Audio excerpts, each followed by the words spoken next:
اعوذ باللہ السمیع العلیم من الشیطان اللعین الرجیم بسم اللہ الرحمن الرحیم۔ تمام دیکھنے والوں کو السلام علیکم ورحمۃ اللہ وبرکاتہ۔ میں ہوں قاری محمد اویس السمی اور آپ دیکھ رہے ہیں میرا یوٹیوب چینل۔ سب سے پہلے آپ تمام احباب کو میں اپنے چینل پر خوش آمدید کہتا ہوں اور دعا کرتا ہوں کہ جتنے بھی مجھے اس وقت دیکھنے والے ہیں تمام کو اللہ کریم صحت و عافیت والی زندگی عطا فرمائے۔ کرام، آج کا جو ہمارا لیسن ہے وہ علم التجوید کورس کا 97 ہے اور 97 لیسن کے اندر میں آپ کو بتاؤں گا کہ وہ لوگ جن سے حروف صحیح ادا نہیں ہو پا رہے ہیں تو وہ کیا کریں۔ سبق شروع کرنے سے پہلے اگر آپ میرے چینل پر نیو ہیں تو جلدی سے میرے چینل کو سبسکرائب کر دیجیے اور ساتھ میں دیے گئے بیل آئیکن کو بھی دبا دیجیے تاکہ میری ہر نئی ویڈیو کا نوٹیفیکیشن آپ تک پہنچتا رہے۔ تو آئیے سبق ناظرین کرام، تجوید کورس کے لیسنز جو ہیں وہ ہمارے آج الحمدللہ 97 کمپلیٹ ہو جائیں گے اور آج کا جو ہمارا لیسن ہے وہ بڑا ہی خصوصی ہے ان لوگوں کے لیے جو 5 وقت کی نماز پڑھتے ہیں۔ نماز پڑھنے والے حضرات کے لیے اس بات کا خاص خیال رکھنا ہے کہ آپ نے قرآن پاک کی ظاہر نماز کے اندر تلاوت کرنی ہے، قرات کرنی ہے۔ تو اگر آپ کا تلفظ، آپ کی قراءت درست نہیں ہے تو اس وقت تک آپ کو نماز جو ہے وہ کامل ثواب تو دور کی بات ہے، آپ کی نماز ہی درست نہیں ہوگی اگر آپ کا تلفظ درست نہیں ہے، کیونکہ آپ غلط قرآن پاک پڑھیں گے اور جب قرآن پاک غلط پڑھیں گے تو اس کے معنی چینج ہو جائیں گے، مطالب چینج ہو جائیں گے، بدل جائیں گے۔ تو جب معنی بدل جائیں گے، چینج ہو جائے گے تو وہاں ہمیں قرآن پڑھنے پر جو ہے وہ کیا ملے گا؟ گناہ ملے گا، الٹا جو ہے وہ قرآن ہمارے اوپر کیا کرے گا؟ لعنت کرے گا۔ تو وہ لوگ جو قرآن پاک درست تلفظ کے ساتھ پڑھنا چاہتے ہیں اور وہ چاہتے ہیں کہ ہم جلدی سے کم عرصے میں قرآن پاک جو ہے وہ درست تلفظ کے ساتھ سیکھ جائیں، تو یہ بات ناممکن ہے، کیونکہ تھوڑی ہی مشق جو ہے وہ کافی نہیں ہے، بلکہ ان لوگوں کے لیے یہ میرا خاص پیغام ہے جو نماز 5 وقت کی پڑھتے ہیں۔ ظاہر ہے کاروباری حضرات جو ہیں وہ ویسے تو مسلمان کے اوپر 5 وقت کی نماز فرض ہے، اس نے پڑھنی ہی پڑھنی ہے، وہ بری نہیں ہو سکتا، اس سے اس کی جان نہیں چھوٹ سکتی، وہ پڑھنا ہی اس کو پڑھے گی۔ لیکن کاروباری مصروفیت کی وجہ سے وہ لوگ جو اپنے کاروبار کی وجہ سے نماز نہیں پڑھتے ہیں یا کسی اور پرابلم کی وجہ سے نماز نہیں پڑھتے، اللہ انہیں ہدایت عطا کرے اور وہ نماز پڑھیں۔ تو میں ان پیغام یہی دینا چاہتا ہوں کہ نمازی حضرات جو ہیں وہ بالخصوص تلفظ اپنا درست کریں، قرات اپنے درست کریں، قرآن پاک کو صحیح حرکات و سکنات مدات کے ساتھ جو ہیں وہ ادا کرنے کی کوشش کریں۔ اگر آپ صحیح تلفظ کے ساتھ قرآن نہیں پڑھیں گے تو آپ کو جو ہے وہ آپ کی نماز نہیں ہوگی، آپ کی نماز برباد ہے، اس کا ثواب تو دور کی بات ہے، نماز ہی نہیں ہوگی۔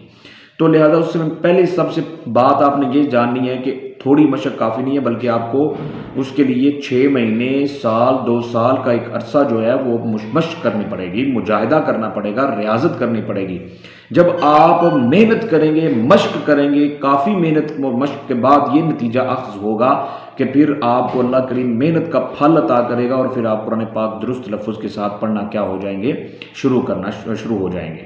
تو لہٰذا یہ میرے پیغام تھا ان حضرات کے لیے جو نماز پڑھتے تو ہیں لیکن قرات درست نہیں کرتے، کیونکہ نماز کے فرائض میں سے یہ فرض ہے قرات۔ تو جب قرات درست نہیں ہے، تلفظ ٹھیک نہیں ہے، قرآن پاک آپ کو صحیح پڑھنا نہیں آتا تو پھر آپ کی نماز بھی نہیں ہوگی۔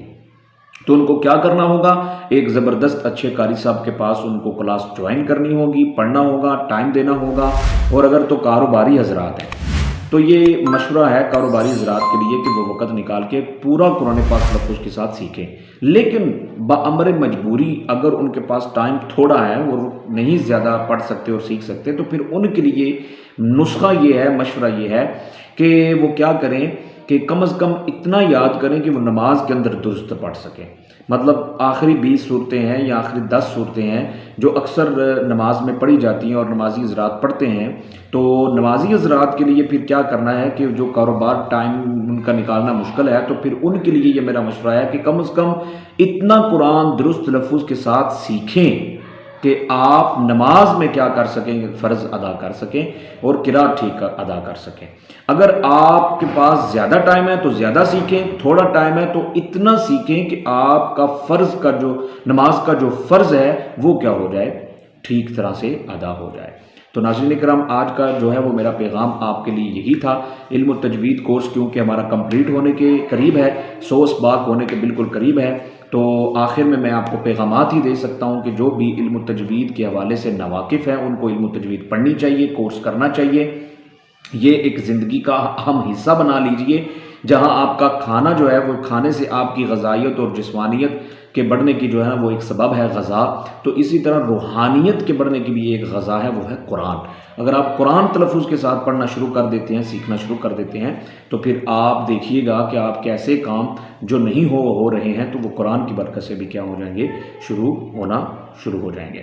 تو اس لیے میری آپ کی آگے جو ہے وہ بہت ہی دلی التماس اور گزارش ہے کہ قرآن پاک کو درست تلفظ کے ساتھ سیکھیں، پڑھیں۔ تو لہٰذا میری آپ سے یہی گزارش ہے کہ آپ نے کیا کرنا ہے، دوسروں تک اس پیغام کو شیئر کرنا ہے اور اس کار خیر میں آپ سب شامل ہو جائیے، تاکہ جو میں بیان کر رہا ہوں اور جو آپ آگے بھیجیں گے، لوگ سنیں گے، تو سب کا جو ہے وہ اللہ کریم ہمیں ثواب عطا کرے گا۔ جتنے بھی لوگ عمل کریں گے اس کا ثواب جو ہے وہ ہمیں اللہ کریم عطا کریں گے۔ اگلے لیسن میں میری اور آپ کی ملاقات ہوگی۔ مجھ نہ چیز کو دعاؤں میں یاد رکھیے۔ اللہ حافظ۔ السلام علیکم ورحمۃ اللہ وبرکاتہ۔